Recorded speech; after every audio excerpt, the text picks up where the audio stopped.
they'll discuss, and you have to put all those innuendos aside.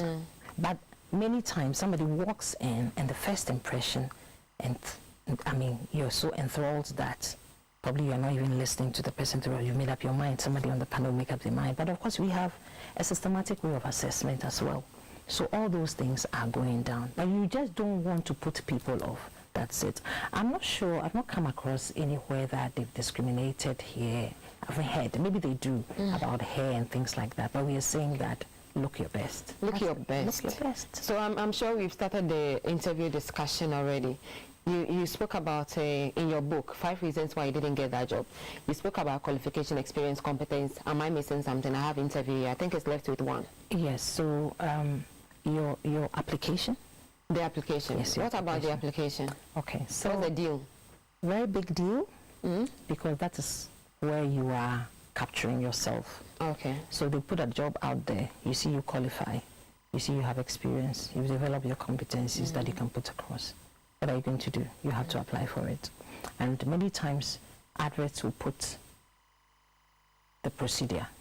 So they said, send you an application or a letter of interest with a cover CV or a CV of this number of pages or resume, add it to it and send. How do you prepare that? So you have people send you an email, please find attached my CV for this job, or they just forward the CV to you. No cover letter. Is it good to forward? When I say forward, what I mean is they've just emailed it to the address. Okay. Or if it has handwritten, they write it, address it, and just put the CV in. If the application, if the advert asks for a cover letter, do a cover letter. Do a cover letter. And the cover letter, though not lengthy, is a snapshot of yourself. Okay. So you may be repeated. That's where the summary you studied at school helps you here. What if I didn't pay attention in something? That is that you see. So we go back to how you prepared yourself. Summary. English language. Remember?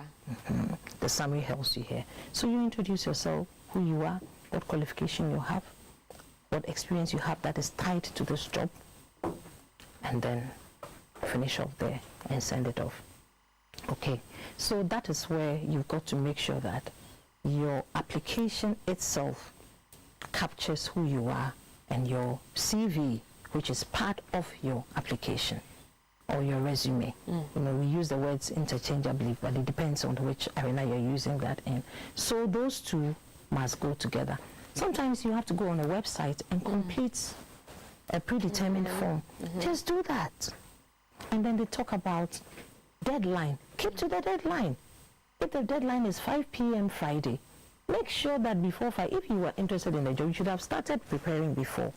And many times I say that your application process doesn't start the day you are sending it. Do it, put it down, get somebody to read it for you, go back to the advert. There are some keywords they mentioned. Look at it. How am I reflecting that? Not to repeat verbatim, but tie your experience to those things they are looking for in your application, because you are probably shortlisting 300, 400 people for a job, and you need a quick way to do that. So there are some catch things that you see. First of all, the format and what is in there. You know, another unfortunate thing that people do when they're sending emails, they have these philosophical things, and the signature, and the sign out, and then these emojis that have come in, you know, in their emails. It's not cool. It has no place there, because I have to download all that. I don't have time to download that. The employer does not have time to download all that, even and all that. So as you make it more difficult to get to your application, you're making it more difficult for you to be selected. People have it. It's a professional thing. So if it's a personal email and that has all those things, make sure that for that application, they take it out for now. You can do that with your friends later. But make sure that you have a professional email address. Now you can have probably 3 email addresses, and there's one that you just keep for your professional stuff. The rest can be for your, you know, social engagement. And then keep this one that way. Send it off, nicely typed and in a nice readable format. Now there are lots of templates that are online to help you even do your cover letter or even do your CV.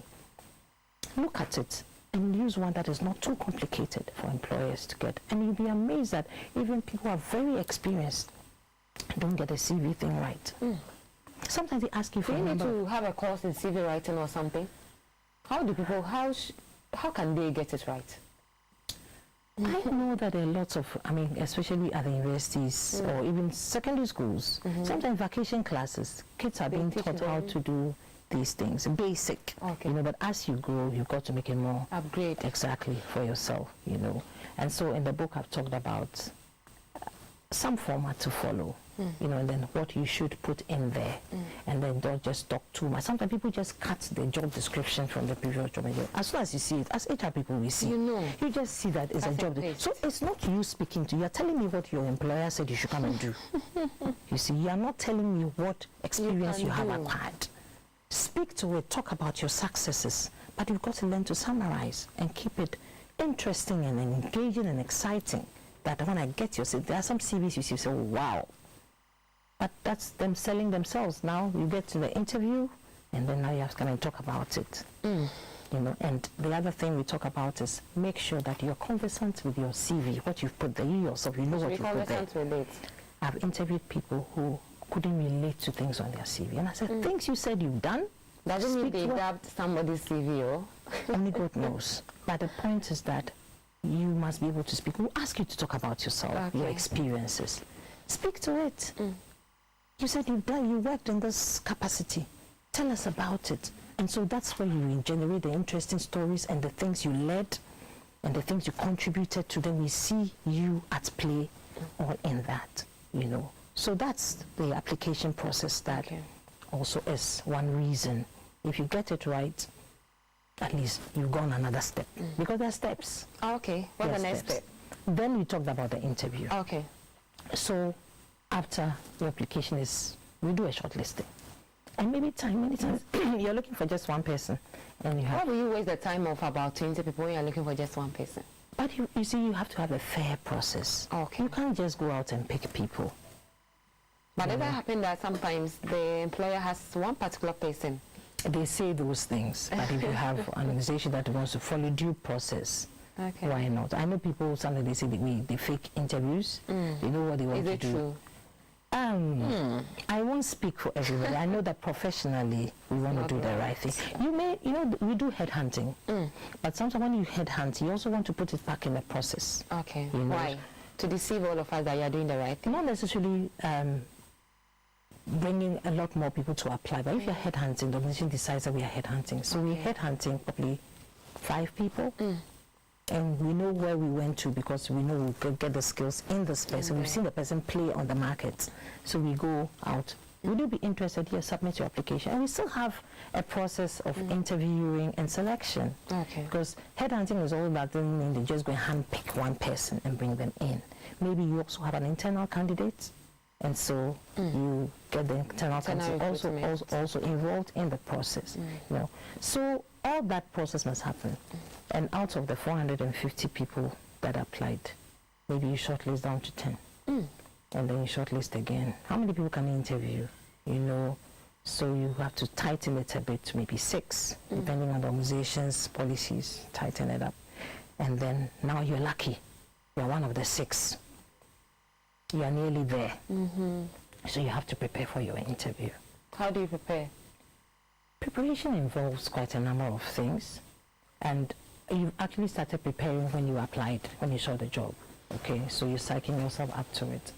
But now you have to go back to the job advert, the job ad, okay?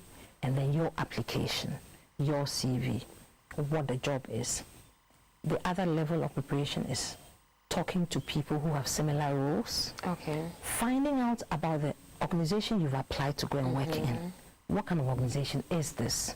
What is their strategy? And you can get stuff on the website. You can even walk to the organization and say, do you have your strategy documents I can get? I'm sure they'll give it to you. Or is there any writing on this organization I can get to read? Read about what their direction is. Where are they? Where do they want to go? How does your role fit? Because we are looking at what value you're coming to add. So you can then begin to match, okay, these are the things I can do. Oh, okay, they're looking at a 5-year plan and they want to up their communications, and I'm a communications expert. What can I do to add to that? Talk to people in similar roles. And then you can mock practice your interview.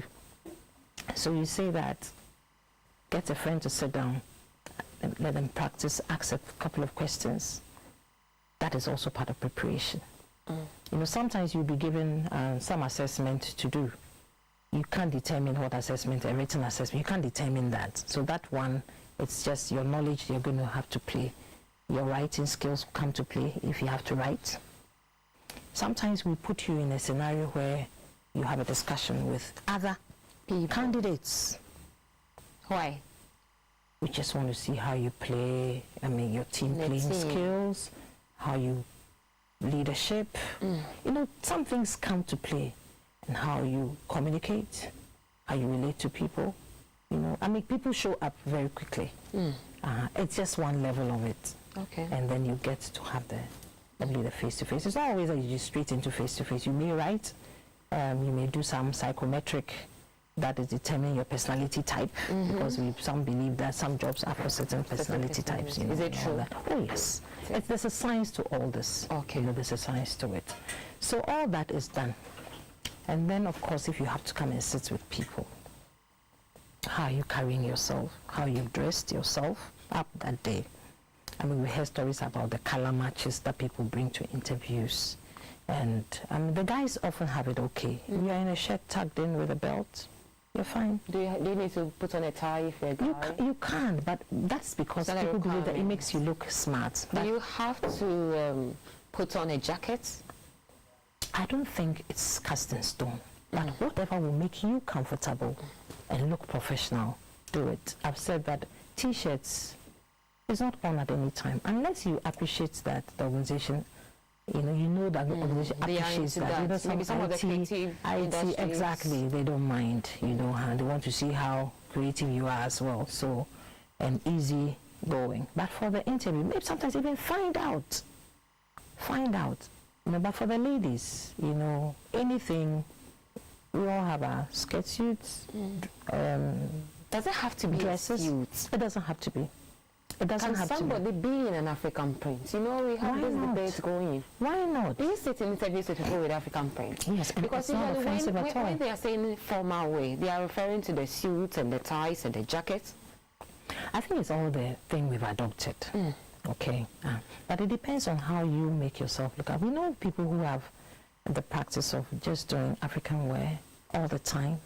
And it's nice, and it's nice. They bring you to interviews. I've seen a few, and I don't think it's a problem. But you see, the difference is, for instance, you've done an African top on a pair of jeans. Hello. So it can be, you know, it's depending on the job. A lady, you know, it's not a turn off, but I don't think it helps you. I may be wrong, but I don't think it helps you. Okay. I may not mark you down by that, but like I said, perceptions and the way we receive things, and so largely sometimes people may not be too comfortable with that, but that's not a very big issue. Appearance-wise, it looks like the women have issues more than the guys. Makeup. I guess. You've spoken about hair before. Exactly. So we put the hair down. But so makeup. Modest. Makeup to look Makeup, let it be modest, but don't paint your face. Which one is the painting? Where colors are not in sync, you know, wild looking, depending. If you're coming for a fashion job, why not? That shows your creativity. But don't do any, for me, the bottom line is don't do anything that is a turn off. Okay? But sometimes you don't know that it's a turn off. It will be a turn off. Ask somebody. What if the person who has the same taste as you? Then that's you. But I just pray that's not used against you. And then, of course, things that are showing your cleavage. You see, you are the thing is not to make those things a distraction in your discussion. Okay. You want people to focus on what you're saying and not on your looks. And not on what is showing on your body. That's just the bottom line. It's not about the makeup being a problem, but don't let the makeup or the dress or whatever it is be a put-off. Okay. So they stop engaging you and then are looking at something else. Painting. Exactly. That's just it. Okay. You know. And then of course the last thing I would say about interviews probably your enthusiasm. Enthusiasm. You know. The day of your interview. By enthusiasm, what do you mean? I mean, be bright. And that's all reflected in how you're looking. Okay. And be enthusiastic. Show that you're interested. You came because you're interested, not because somebody dragged you here. Some people, as soon as you ask them, tell us about yourself, and they are out there and they're trying to link it to the job. Some you have to hit and ask follow-on questions. You're making your interview process difficult. We all have different communication styles. We all don't talk that well. But interviewing skills, I've said, is something you've got to develop. You have to develop it. It's a competitive environment out there, and you want to put your best foot forward. So practice. Even interview practices. When people like cast are going on stage, they practice, they do rehearsals. So this is the lifetime opportunity. You will rehearse. You will rehearse. You see, you have to sometimes even look at yourself in the mirror and pick your dress ahead of time so that you don't have some accidents that day, and then suddenly exactly, and all those things are contributing to you being late. And make sure you turn up on time. If you can arrive 30 minutes before time, do. 30 minutes? At least 30 minutes before time. Sometimes you're now going to look for the location. If you can find it ahead, go and find it. Because it's not like it used to be. Today, 20 people, you don't even know how many people. Exactly. You don't know how many people are coming for the interview. You want to believe that you are the one and market yourself as the only one. You know, that is what you want to do. Is it okay? Somebody wants to know whether it's okay to follow up on your application after the interview. Okay. We all have been unsure. Exactly, found ourselves in that place. It is useful that before you close your discussion, you ask. If they don't tell you, ask when you're going to hear back. Okay. So if you are told that you hear back from us in 2 weeks, after the 2 weeks, why not? You can follow up. Sometimes it's just something. Wouldn't it be too pushy? No, I don't think so. That also shows you are interested in the job. Okay. And it depends on how you go about it as well. Find out. Because sometimes, you see, it's not all employers who are, I'm sorry to say, proactive. They think that you have all the time to wait, and we need to put our internal processes in place. So we are not ready. Or we were ready, but some level, and so it's not like we've forgotten, but we've got to come back, but we haven't communicated. So if you prompt it, well, maybe the desk officer probably is also taken ill. Something has happened. So it's fine to follow up. Okay. Follow up. A formal, nice email. If it's a phone number, you call or you send an email. Emails are more formal, so you send a formal email. I'd like to follow up where we are with this, Some have done, for instance, I've interviewed people who probably are looking at another option. And so they come and find out, when are you making your decision? Because I'm talking to somebody else. Okay. Okay. If I want to know, when I go for an interview and they ask me about my strengths and weaknesses, what do I say? Okay, that's an interesting one. It's all part of your preparation. And I've said that you should probably even ask people. Ask people, what do you think my strengths are? Ask friends. But should you be honest? Okay, so we'll go down to that. People have these words that have passed on. My strength is in, I have communication, presentation, skills, all those cliches. They are standard, exactly, cliches.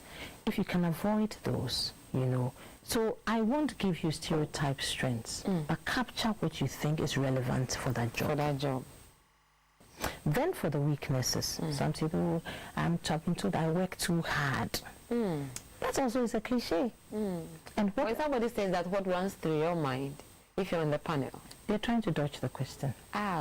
So will you push them, will you ignore it and just use it? I may give you a scenario and ask you to speak to it. Okay. So for instance, tell me about a time that you were in conflict with a colleague or a manager. What did you do? That would tell me the approach you used. It could be fictitious, but make it up. How am I going to find out if it's true or not? But the way you communicate it will tell me whether you're speaking to it or not. Somebody can also ask you to tell me a story. Okay, so we find very creative ways of interviewing now. Okay, so Tell me a story. Back to the strengths and weaknesses. Yeah, so out of that, you are telling me You're something. telling me. And I've also said that an interview is not a place where you can say that one of my weaknesses is anger. When I'm angry now, you find me throwing bottles all over the place. What have you done to yourself? We don't want an angry employee on his temper. You know, so that's not the place to come and spill out all the bad things about yourself. So how do you not lie, and how do you not speak the truth exactly? I think it's just being honest. Okay, you can talk about an area you're working on. I have, like even in the book I talked about my natural impatience. But naturally I'm an impatient person. So it reflects in a number of things. So even I have to learn to curb it. I have to learn to curb my natural impatience. And then you can be asked, what are you doing? What have you done about it? You know, what have you done? And you can talk about the things you've done about it, the practical steps you take. So when I find myself in a situation where I've given somebody a piece of work and it's delaying and I don't want to take it back, what do I do? I probably will come and I'll say, now, can we do this together? You know, that way. So those are practical ways. But that's why I say it's a skill. It's a skill you've got to develop. Okay, let's come to your book. 5 reasons why you didn't get that job. Why? And then how just long to have you add, been practicing? I've been practicing for the past 18 or 18 so years. years. I mean, if I don't talk about pure HR, yes, nearly 18 years. Okay, but I started off just interviewing as part of, because the business I was working with brought recruiting for clients as a business line. Oh, okay. So I started, and I had to teach myself interviewing skills. I bought a book and studied that. But the book also talks about and how you can be successful the next time around. You know, so we're talking about the reasons you didn't get it and how you can be successful. How you can get it. So we turn it around, giving you the tips as to how you can be successful. You can get it. You wanted to add something, is that? Yes, that's what I wanted to add. I think it's how you can be successful in the next time around. In the next round. What motivated you? What was it? What did you see? Okay, I think I got worried about the mistakes I saw people were making. How they didn't do themselves any good. In addition to some of the observations I made of young professionals and how I thought they didn't do themselves any good in the workplace if they just had a better attitude. And then how I saw those that had good attitudes were making it, and you'd employ them at any time and you create opportunity for them. Those are the things that happen behind the walls. You would want to create opportunity for them at any time because of the attitude they demonstrated. You know, so those are the things that I said, look, people can't do this. Somebody's got to tell them that. So I started up almost like I was talking to somebody. Okay. And then it looked big, then we started trimming it down to make it almost like a guide that any young person can pick and then have some reflections on the things they've been doing. Let me just pick the advert instruction.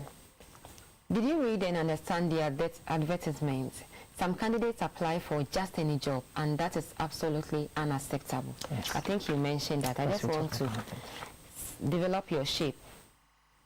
Develop your T shape. Your T shape. Okay. So nature, when we say T shape, you're looking at the extra. So don't focus on just your line.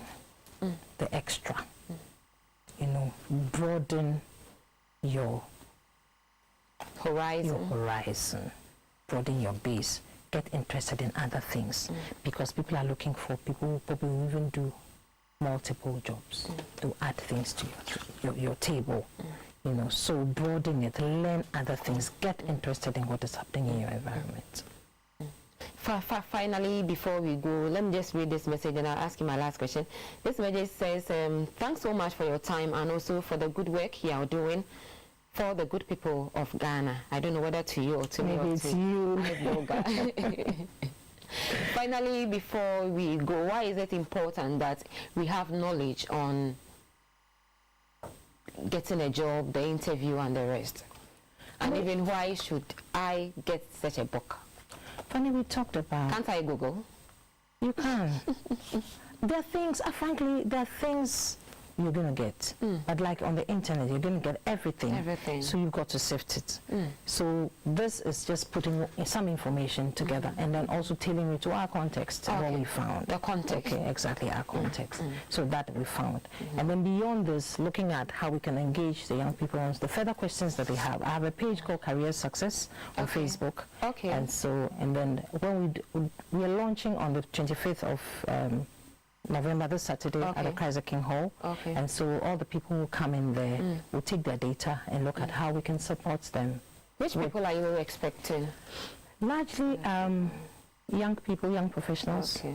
And then, of course, because it's tied to an initiative I have towards supporting the health and wellness of women in prisons. Okay. People who I'm looking for money from as well will be there. To give them the Exactly. women. So Okay. to support, by buying the book, you're supporting that. How much is it? Looks handy. We like haven't not yours. auctioned, so I need to ask my team. But they said they will have to determine the price that we Based give on to the what students. wins. No, Okay. actually, for the students, after we finish, we'll sell. You sell. And then what will go into the bookshops as well. So largely, it shouldn't be expensive. In fact, it should be probably credit money for them. The young people. Okay. Thank you very much, Ms. Abba Shaw. It's a wrap on iBlogger on GBC24. Today we discuss succeeding on the job market, what you need to know, with Ms. Abba Shaw, who has written a book on 5 reasons why you didn't get that job. Thanks for watching. My name is Fanny Nana Asamoah. Enjoy the rest of our programs.